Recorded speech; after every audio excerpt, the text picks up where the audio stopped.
What are the different types of IRA prohibited transactions? Individual retirement accounts are retirement savings plans in the U.S. that give owners certain tax advantages. By law, in order to enhance the account's stability and security, IRAs are prohibited from engaging in certain transactions, adding a measure of protection to ensure that the funds will be available for the owner's retirement.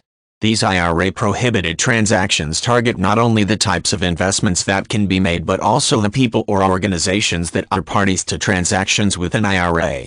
Compliance with IRA regulations is monitored by the Internal Revenue Service. First established by the Employee Retirement Income Security Act of 1974, IRAs permit workers to open accounts and fund them with a limited amount of their earnings. Amounts contributed to one's IRA as well as any earnings are exempted from federal income taxation and usually state income taxation as well until actually withdrawn from the IRA. Changes have been made to the IRA program since inception, including the introduction of the Roth IRA, but the IRA prohibited transactions apply to all IRAs. Limits to the kind of assets the account may own are reflected in one of the most significant IRA prohibited transactions. Deposits to an IRA must be cash, and an IRA may not invest in collectibles such as works of art, stamp and coin collections, and antiques.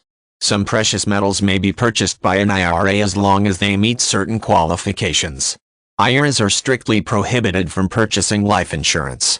One of the more misunderstood IRA prohibited transactions regards the use of an IRA's assets to purchase real estate. This is prohibited only if that ownership provides an immediate benefit to the taxpayer.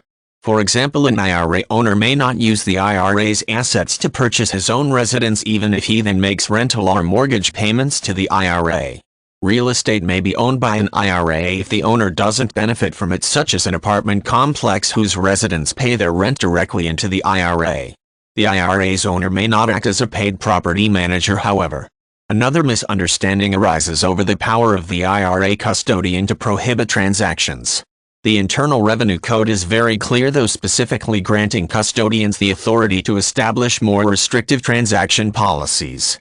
For example, many IRA custodians will only permit a purchase of securitized real estate such as real estate investment trusts, despite the fact that the code generally permits direct ownership of real estate. The use of an IRA's assets to make code-compliant non-traditional investments must be made through a custodian that permits the particular investment contemplated. There is also a group of IRA prohibited transactions categorized by the IRS as transactions with disqualified persons. Among others, anyone with a fiduciary responsibility to the IRA or anyone who benefits from it is considered a disqualified person. This includes the custodian of the IRA and its employees, as well as the IRA's owner and other listed beneficiaries.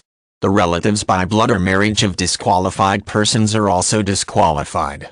Thus, an IRA may not lend money to its owner or any member of her family, nor may it be used as collateral for any such loan.